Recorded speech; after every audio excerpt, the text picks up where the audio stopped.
이번 주부터는 이제 추수감사절이죠. 오늘 메시지 1번. 메시지 1번의 제목을 같이 선포해 보겠습니다. 하나님의 경륜을 위한 하나님의 통치. 하나님의 경륜을 위한 하나님의 통치.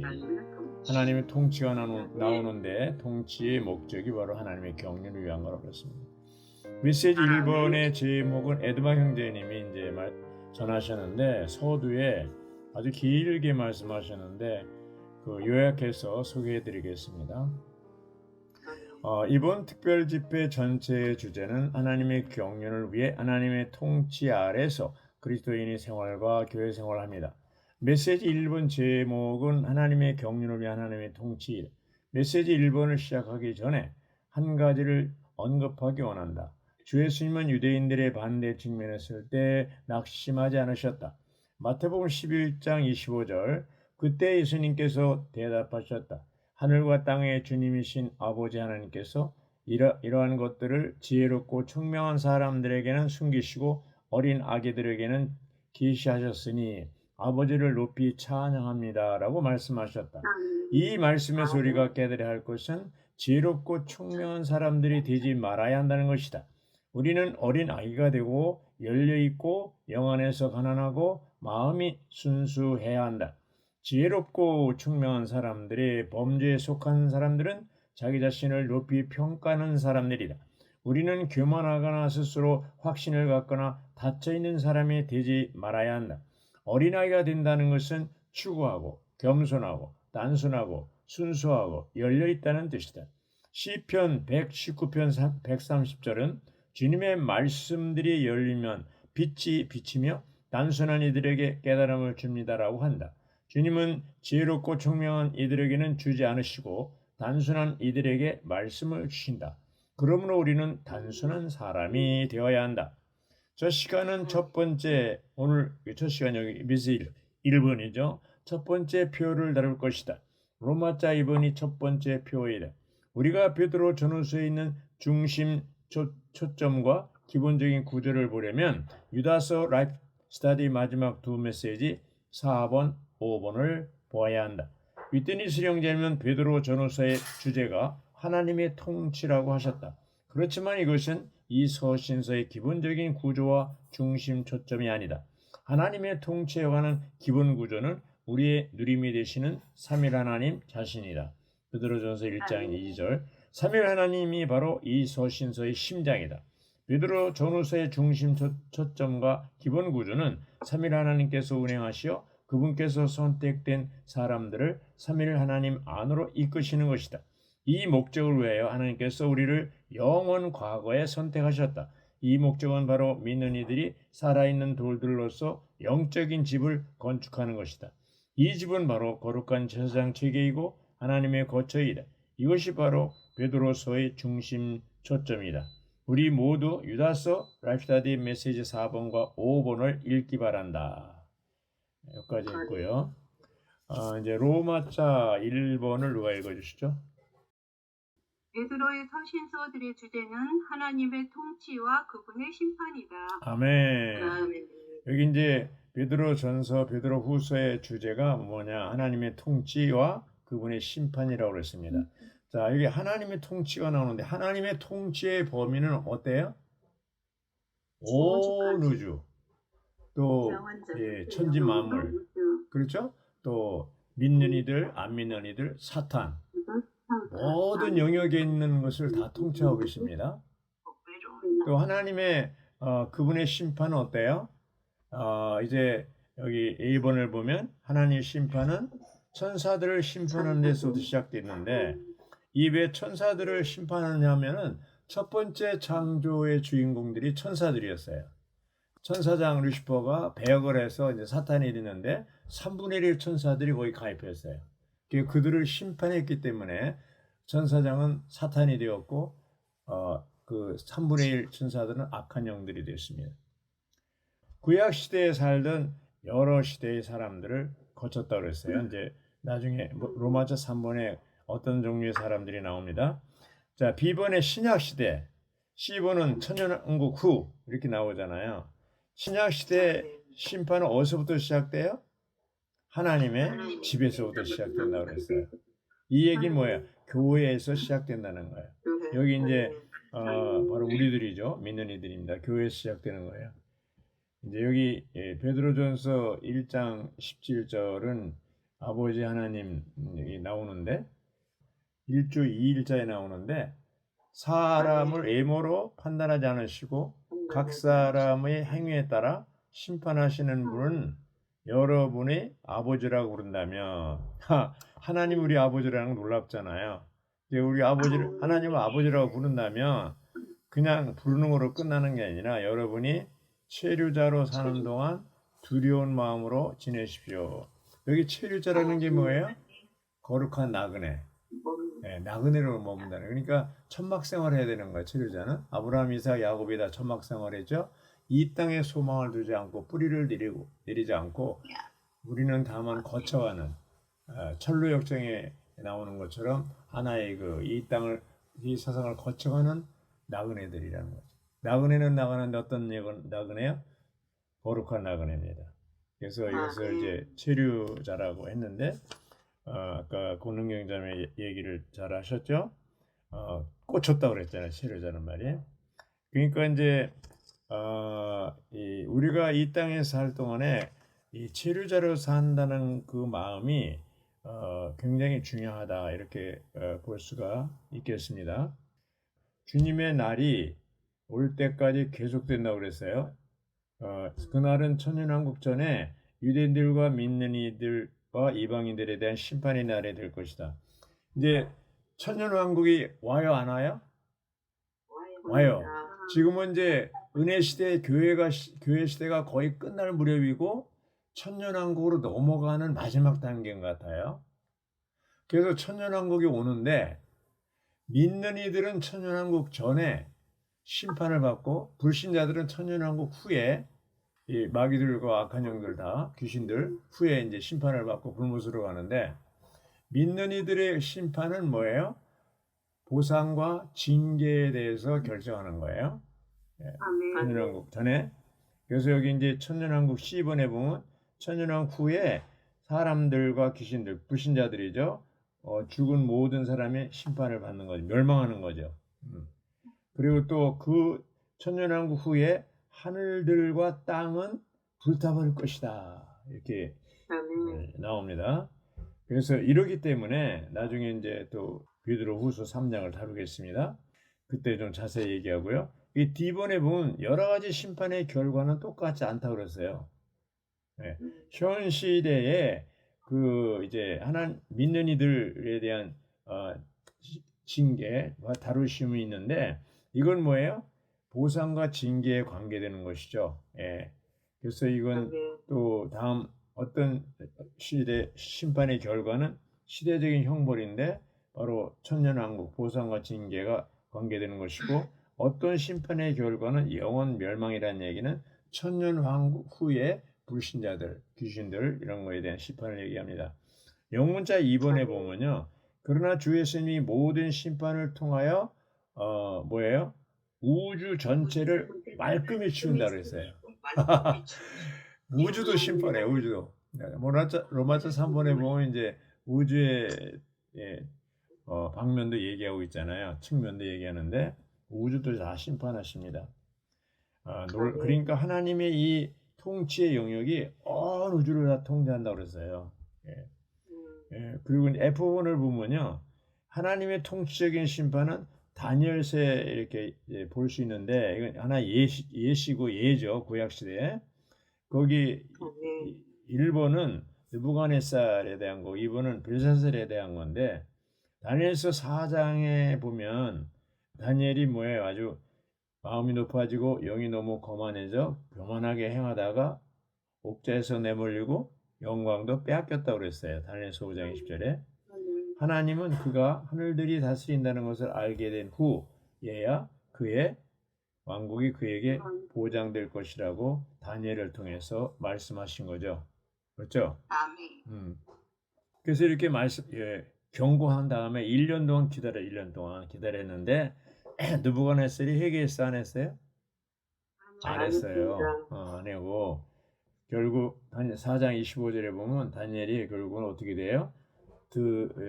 사람들 가운데 쫓겨났고 들짐승들과 함께 거하게 되고 또 황소처럼 풀을 뜯고 발톱과 손톱은 독수리 사처럼 아주 크게 길게 나오고 하늘에서 내린 이슬에 젖게 되고 그렇죠? 이렇게 아주 이걸 기간이 7시한이 지난다고 그랬는데 각조해보니 7시한이 49일이라고 그러더라고요. 저는 옛날에 7년으로 알고 있었는데 49일 동안 이렇게 되십니다. 그 경험을 하고 느부갓네살이 이제 회개했죠. 아이고 이게 아니구나. 근데 이번에 그 후손인 느부갓네살의 후손인 벨사살이 나오는데 이 친구는 뭐예요? 그걸 알았어요. 자기 아버지가 이렇게 당한 걸 아는데 하나님 앞에서 방탕하게 행하여 하나님의 거룩함을 모독했고 다니엘은 그에게 왕의 호흡을 손에 쥐고 계신 하나님, 왕의 모든 길을 주가 주장하신 하나님은 존경하지 않으셨다고 아주 책망했어요. 5장 22절 23절. 따라서 그의 왕국이 나니오 메디와 메대 사람들과 페르시아 사람들에게 주어졌다. 5장 28절이죠. 5장 마지막에 결국 뭐예요? 그날 저녁 그렇게 이상한 짓을 한 뒤에 그날 저녁에 사살되죠. 벨사살은 사살됐습니다. 네, 그래서 이름도 아주 그대로 됐네요. 네, 벨사살 사살됐습니다. 이제 이번에는 이제 보니까 베드로가 우리에게 여러분이 체류자로 사는 동안 이게 이제 5장 10절 아까 얘기했잖아요. 그리고 체류자로 사는 동안 두려운 마음으로 지내십시오. 그리고 또한 우리에게 하나님의 권능의 손 아래서 겸손해지도록 하십시오. 때가 되면 하나님께서 여러분을 높이실 것입니다. 5장 6절. 이 하나님께서 우리를 징계하실 때 그분이 낮추시는 손으로 말미암아 기꺼이 낮아지는 것은 하나님의 높이시는 뭐라고 그랬어요? 손으로 말미암아 높아지기 위해 필요한 필수 조건이자 겸손한 믿는 이 안에서 번성하는 우리의 생명 공급이신 삼위 하나님 자신을 누리기 위해 필요한 필수 조건이라고 그랬습니다. 그래서 여기 이제 베드로전서 5장에 여기 쭉 6절부터 쭉 나오는데 6절은 뭐예요? 5장 하나님의 권능의 손 아래서 겸손해져야 된다. 예. 그렇게 겸손해지면 때가 되면 높이신다. 그리고 7절에 보면 여러분의 모든 염려를 하나님께 맡겨라. 왜냐하면 하나님께서 여러분을 돌보고 계시기 때문이다. 8절은 뭐예요? 정신을 차리고 깨어있도록 하라고 했어요. 왜 그렇습니까? 여러분이 대적 마귀가 으르렁대는 사자처럼 삼킬자를 찾기 위해서 돌아다니고 있다고 그랬어요. 지금도 돌아다니고 있어요. 근데 그 삼킬자, 마귀가 삼키는 대상이 누구예요? 고개를 흔들고 교만한 자라고 그랬어요. 베드로전서 5장에는 아주 마귀가 이게 머리를 흔들고 교만한 자를 삼킨다고 그랬어요. 그래서 여러분은 믿음 안에서 견고하게 되어 마귀와 맞서 굳게 서 있어야 합니다. 마귀가 어떻게 하라고요? 맞서서 굳게 서야 된다고 그랬어요. 예, 야고보에서는 뭐라 그랬어요? 마귀를 대적하라. 그런 마귀가 도망간다고 그랬어요. 그래서 이 땅에 세상에 있는 여러분의 형제들도 동일한 고난을 받고 있기 때문에 굳게 서서 마귀를 대적하라고 그랬습니다. 아주 놀랍습니다. 그래서 여기 이제 하나님의 권능의 손 아래 겸손해진다. 이게 중요한 거거든요. 히브리서 10장 31절에 보면요. 살아계신 하나님의 손에 떨어지는 것은 두려운 일이라고 했어요.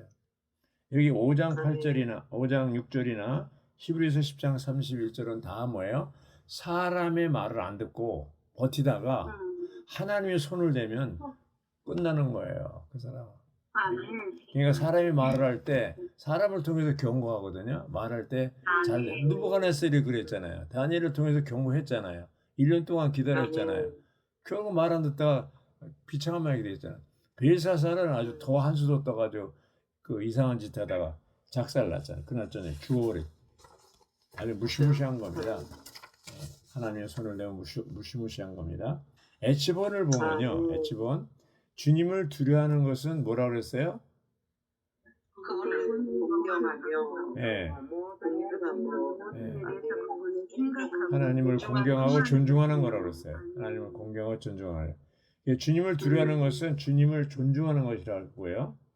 그리고 이제 또 하나 뭐냐면 다음 세대, 현존한국 시대에 보상을 얻기 때문에 그렇습니다.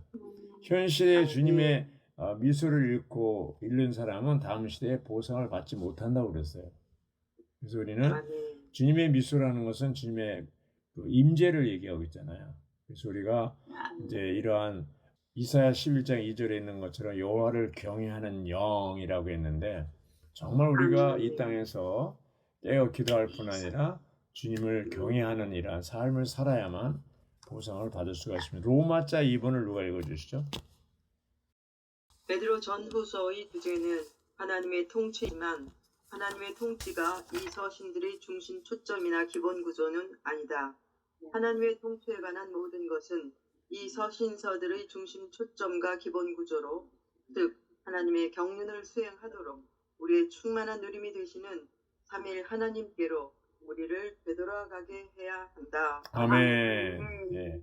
로마자 1번은 이제 하나님의 통치와 심판을 얘기하고 로마자 2번은 뭐 하나님의 경륜을 얘기하고 있잖아요. 베드로 전후서의 주제가 중요한 게 하나님의 경륜을 얘기하고 로마자 3번은 경륜의 네 방면을 얘기하고 있지 않습니까? 그래서 이 로마자 2번이 이 메시지 1번의 가장 중요한 부담이라고 할 수가 있겠는데요. 이 부분을 보면요, 베드로 전후서의 중심 초점과 기본 구조가 뭐냐면 삼일 하나님께서 선택된 사람들을 삼일 하나님에 대한 충만한 누림만으로 이끄는 거라고 했어요. 예. 아멘. 그 베드로 전후서의 중심 초점과 기본 구조가 뭐냐면 삼일 하나님 안으로 이끄는 거라고 했어요. 그렇죠? 지금도 마찬가지. 그러니까 이 제목이요. 제목을 보면은 하나님의 경륜을 위한 하나님의 통치라고 그랬잖아요.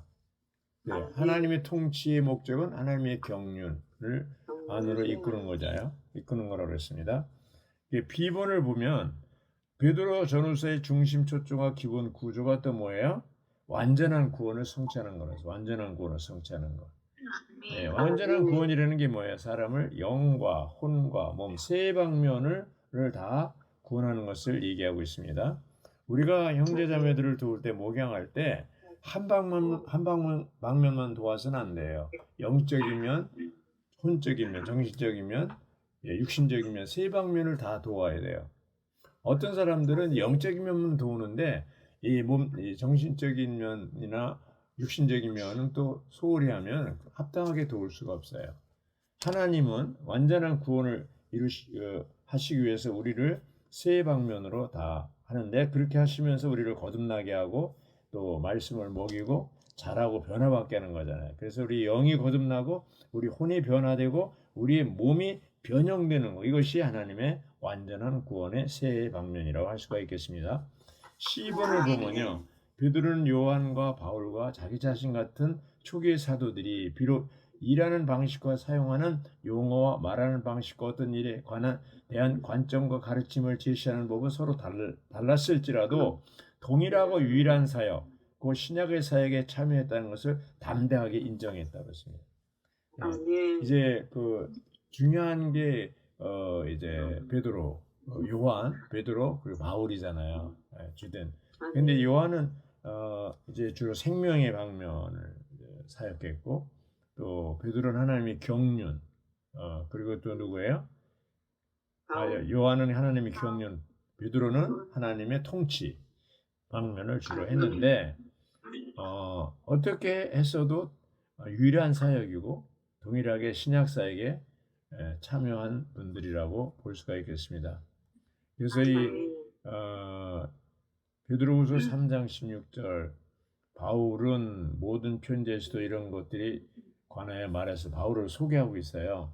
D번을 보면 이러한 사역은 삼위일 하나님의 체현이신 모든 것을 포함하신 그리스도를 그 초점으로 하여 사람들에게 공급한다고 했어요. 네. 그게 무슨 얘기냐면 삼위일 하나님은 육체 되심, 인간 생활, 십자가에 못 박히신 부활, 승천의 과정을 통과하신 후에 그리스도의 구속을 통해 성령의 운행하심으로 말미암아 구속하신 백성 안에 그분 자신을 분배하신다고 그랬어요. 이 그리스도의 몸인 교회를 건축하기 위해서. 예.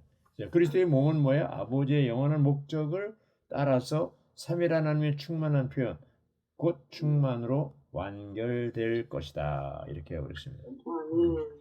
그래서 이 베드로 전후서의 기본 구조가 뭐냐면 삼위일 하나님의 운행하심과 삼중 구원을 성취함이라고 그랬어요. 삼중구 영과 혼과 영이 거듭나고 혼이 변화되고 몸이 변형되는 삼중 구원을 성취하는 게 바로 베드로서의 기본 구조라고 그랬습니다. 놀랍지 않습니까? 놀랍습니다. 아멘.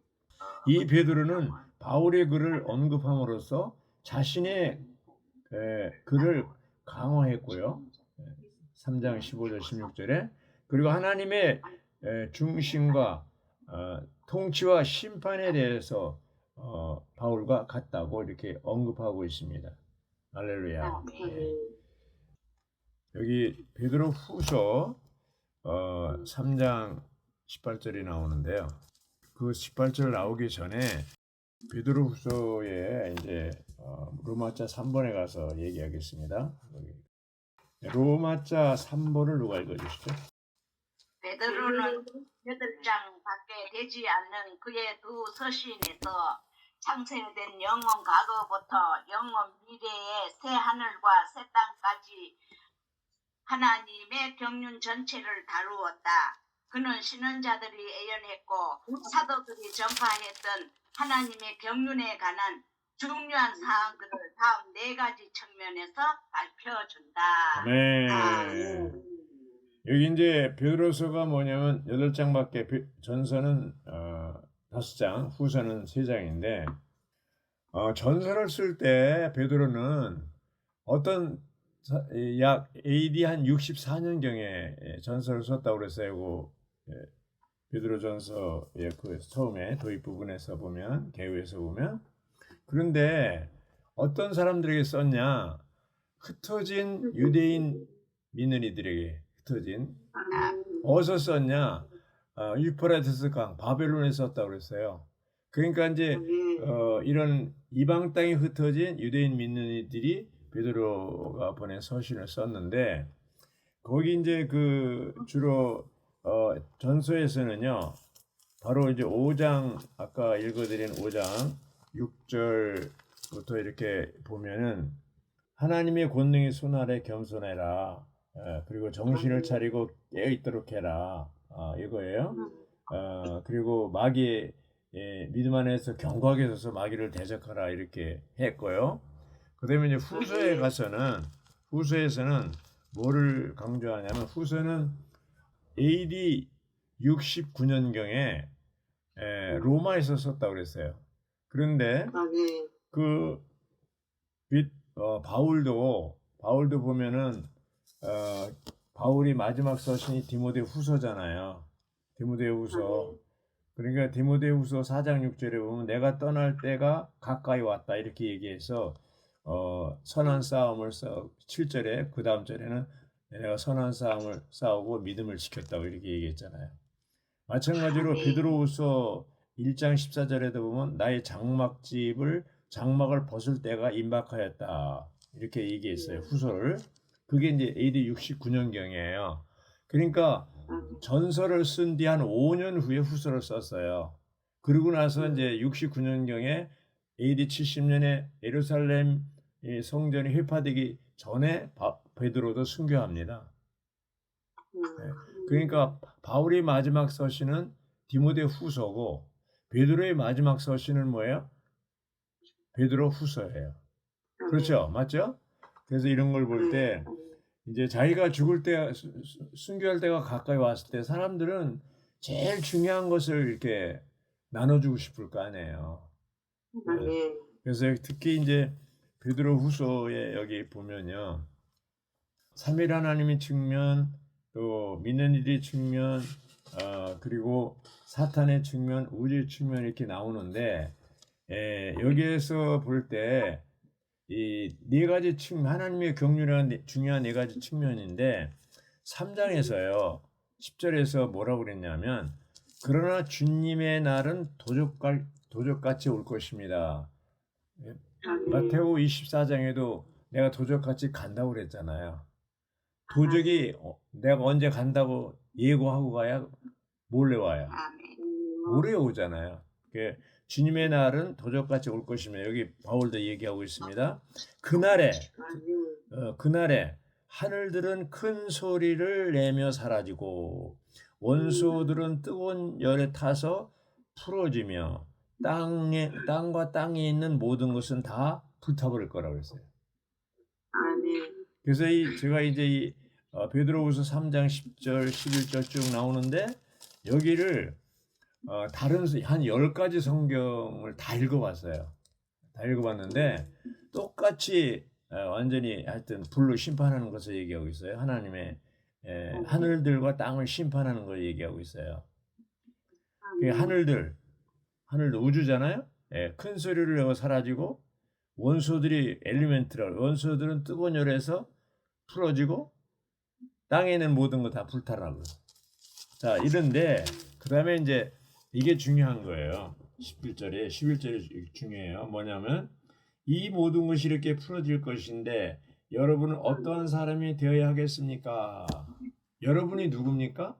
바로 흩어진 유대인 믿는 이들, 나그네들, 체류자들. 바로 우리들도 어떤 자매니 어떻게 사셔야 되겠습니까?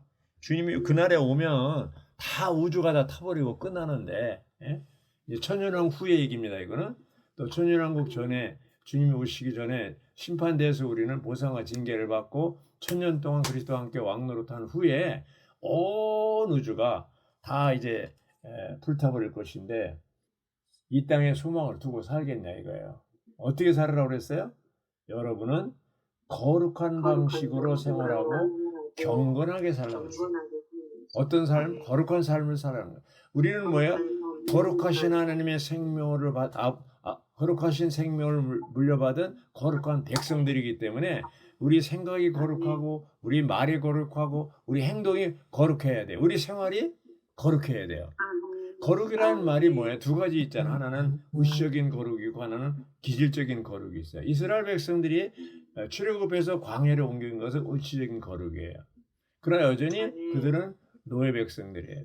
그들이 40년 동안 뭘 먹었어요? 하늘에 속한 만나를 먹을 때 그들의 성질이 내적인 기질이 어떻게 해요? 거룩해졌죠.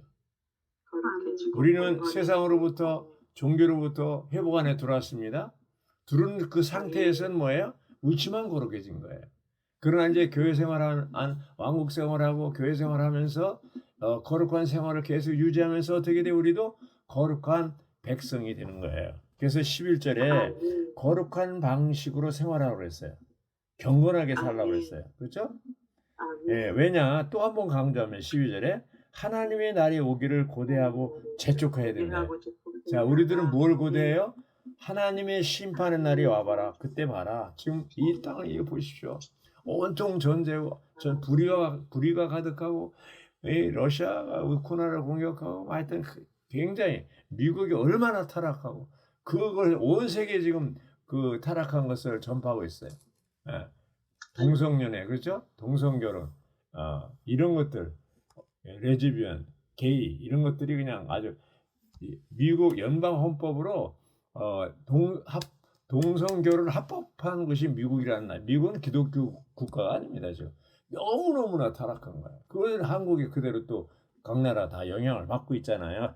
자, 이러한 때 어떻게 하냐? 하나님의 날이 오기를 우리는 고대하고 재촉해야 합니다. 하나님의 날이 오기 때문에 하늘들은 불에 타서 풀어질 것이고 원소들은 뜨거운 날에 열에 타서 녹아버릴 것이. 10절에 있는 얘기를 또 반복해서 얘기하는 거예요. 그러나 13절 우리는 하나님의 약속에 따라서 의가 거하는 새하늘과 새 땅을 고대하고 있습니다. 할렐루야. 옛 하늘과 옛 땅은 어떻게 해요? 다 불타버리고 사라집니다. 새 하늘과 새 땅, 새 예루살렘이 새로워지게 되는 것이죠. 그런 것입니다. 그래서 여기 이제 그 삼위 하나님의 측면에서 아버지 하나님은 로마자 1번에 보면 아버지 하나님은 영혼 안에서 미리 아신 바에 따라 한 무리의 사람들을 선택하셨고 그들을 그분의 영광으로 부르셨다 이렇게 나오고 있잖아요. 그리스도는 2번은 창세전에 하나님께서 미리 알고 계셨으나 마지막 시기에 나타나셨잖아요. 그래서 나타나셔서 십자가에 죽으시고 또 부활하시고 승천하시고 이런 모든 과정을 거쳐서 생명 이룬 영이 되시고 그리고 구속하시고 구원하셨잖아요. 예수님이 피 흘리심으로 우리를 구속하셨고 부활하셔서 생명을 우리에게 주심으로 구원시켰잖아요. 예. 아멘. 이런 모든 것 그리고 여기 이제 A번의 3이라는 측면은 1번은 하나님 아버지, 2번은 그리스도의 하나님 아버지 선택, 2번은 그리스도의 구속, 3번은 그 영의 적용이 나옵니다. 예. 그래서 우리를 거룩하게 하죠. 예. 근데 이렇게 삼일 하나님 아버지의 선택하심, 아들의 구속, 구원하심, 그 영의 적용할 때 천사들도 이러한 것을 잘 목을 이렇게 길게 빼고 구경한다는 거예요. 우리가 어떻게 생활하는가. 예.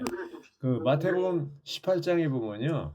거듭난 아이들, 영적으로 어린 아이들을 육아 일기를 써서 맨날 보고한다고 그랬어요. 천사들이. 우리가 태어나면 각각 그들의 천사가 있다고 그랬잖아요. 그렇죠. 아멘. 베드로를 사도행전 12장에 베드로를 감옥에서 구출한 것이 하나님이 직접 하신 게 아닙니다. 누가? 베드로의 천사가. 천사를 통해서 예. 믿고 침례받은 믿는 이들. 왜 믿고 침례받은 게 중요하냐 하면 믿고 침례받아야 천사를 붙여줘요. 보디가드를. 아멘. 그 보디가드가 우리의 육아일기를 써서 보고한다니까요. 아버지 앞에. 오늘은 누구가 누구를 비난하고 막 욕하고 성질을 냈어요. 계속 보고하는 거예요. 아니 제가 이렇게 만들어낸 얘기가 그 18장에 나와요. 마태복음 보고한다고 그랬어요. 아멘. 예. 그러니까 천사들이 우리가 변화되고 처음에 거듭나고 침례받을 때 그렇게 천사가 기뻐하는 거예요. 야, 또 한 사람 이제 믿고 침례받고 하나님 백성이 됐다. 예. 천사들은요, 이제 구원이 없어요. 거듭남이 없어요. 천사들은 구원이 없어요. 침례받는 것도 없어요. 영이기 때문에. 근데 뭐예요? 이 구원받는 사람들을 볼 수는 있고 찬양할 수 있어요. 기뻐할 수는 있어요. 천사들 얘기하잖아요. 이러한 것들을 자세히 보기를 갈망한다고 그랬어요. 1장 12절에 4번, 아라비아 4번, 숫자 4번, 삼일 하나님의 신성한 능력은 구속받은 사람들을 보호하여 완전한 구원에 이르도록 한다고 그랬잖아요. 완전한 구원이 뭐라고 했어요? 세 방면. 영이 거듭나고 혼이 변화되고 우리 몸이 변형되는 이 세 방면을 다 이루어질 때 완전한 구원입니다. 하나님이 그렇게 다 하시는 거예요. 그래서 5번에 보면 또한 하나님이 여러 가지 통치적인 심판들로 그분의 백성들을 징계하시며, 자, 하나님의 통치에 있어서 믿는 이들은 어떻게 됩니까? 하나님의 통치가 뭐예요? 징계. 자, 이제 우리가 볼 때 어떤 사람, 어떤 형제나 어떤 자매를 볼 때, 저렇게 교회 생활 오래 했는데 어떻게 저렇게 그냥 그 타령이냐? 아유, 이렇게. 예. 근데 걱정하지 마십시오. 거듭난 믿는 이들은요, 우리 아버지 하나님이 좀 빠르고 늦고 그 차이죠. 결국은 다 징계를 통해서, 다 어떻게 해요? 변화시킵니다. 요즘에 어떤 가정 보니까 남편이 뺀들뺀들했었는데 이제 간암인가 뭐 병원 앓고 나더니 완전히 변화되고 믿고 침례받고 이제 이 말씀을 먹는다고 그러더라고요. 그래서 이게 사람이요 뺀들뺀들한 사람 보면 이제 사업에 실패하든지 그다음에 질병을 주님이 주시든지 또 어려운 환경을 주시든지 해가지고 결국은 뭐예요? 하나님의 경륜, 하나님을 누리도록 삼일 하나님 안으로 이끌어요. 그것이 하나님의 통치의 방법이에요. 맞아요, 틀려요? 우리들도 지금 이게 남아있고 지금 아멘아멘 하고 계시지만 만약에 이런 하나님의 통치가 없고 징계가 없었다면요 다 날아갔어요. 여기 남아있는 사람 아무도 없어요. 다 날아갔어요. 그러니까 이 회복 안에 많이 들어와요. 들어오는 게 보면 나중에 이제 다 떠나요. 떠나는 사람이 뭐냐면 뭐 사랑이 없다, 뭐 실제가 없다 그런데 떠나는 이유가 어떤 상처받은 것도 하나는 야심 때문에 혹은 교환 때문에 떠난다고 그랬어요. 자기가 뭘 해보려고 그러는데 안 돼. 아유 여긴 사업이 잘 안 되네. 그 떠난다고 그랬어요. 예. 여기 이제 믿는 이들이 측면에서도 볼 때 뭐예요? 1번에 하나님의 소유인 믿는 이들은 하나님께 선택받았고 그분의 영광과 미덕으로 부름받았으며 그리스도로 말미암아 구속받았고 하나님의 살아있는 말씀을 통해 하나님으로 말미암아 거듭났으며 그리스도의 부활을 통해 구원받. 이게 그 얘기예요. 구속받고 구원받은 것을 얘기합니다. 예. 그래서 이제 쭉 나오고요. 거기 이제 4번에 보면은 우리들이죠. 그 믿는 이들은 그 4번의 끝부분에 가서 믿는 이들은 주님의 영원한 왕국 안으로 들어가는 일이 넉넉하게 주어지도록 주님께서 오시기를 고대하고 재촉하고 있다. 하고 있습니다. 믿는 이들을 이제 하나님이 통치적인 심판으로 징계하고 이렇게 하잖아요. 5번에 보면 더 나아가 믿는 이들은 영원 안에서 의가 거하는 새 하늘과 새 땅을 고대하고 있으며. 자, 우리 뭘 지금 소망하고 소망 삼아야 돼요? 영원 안에서 새 하늘과 새 땅. 그날 심판의 날 새 하늘과 새 땅. 이제 이 하늘과 이 땅은 이 우주가 다 불에 타서 녹아집니다. 베드로서 보면 무서워요. 정말 베드로는 이 짧은 서신에 새하늘과 새 땅에서 이렇게 불에 타고 심판받고 이거에서 아주 분명하게 얘기한 베드로가 가장 분명합니다. 아까 읽어드렸잖아요. 베드로후서 3장에 다 불타버린다고 그랬잖아요. 그게 그대로 이루어져야 안 이루어져요? 반드시 이루어집니다. 예. 제발 이 땅에 소망을 두지 않기를 바랍니다. 사탄의 측면을 볼 때 사탄은 베드로전서 5장 8절에 있는 것처럼 믿는 이들의 대적자고 마귀로서 으르렁대는 사자처럼 삼킬 사람을 찾아다니고 있다고 해서 지금도 찾아다니고 있습니다. 그렇기 때문에 우리는 뭐야? 믿음에 굳게 서야 되고 정신을 차려야 됩니다. 그렇죠? 깨어 있어야 되고요. 예. 할렐루야. 우주의 측면에서 볼 때 하늘들과 땅에 대한 심판이 나오잖아요. 우주의 측면에 나와요. 그래서 이 마지막에 D번에 2번을 누가 읽어주시죠? 그 다음에 새로운 우주인 새하늘들과 새 땅에 올 것인데 그곳에는 하나님의 의가 영원토록 거할 것이다. 네.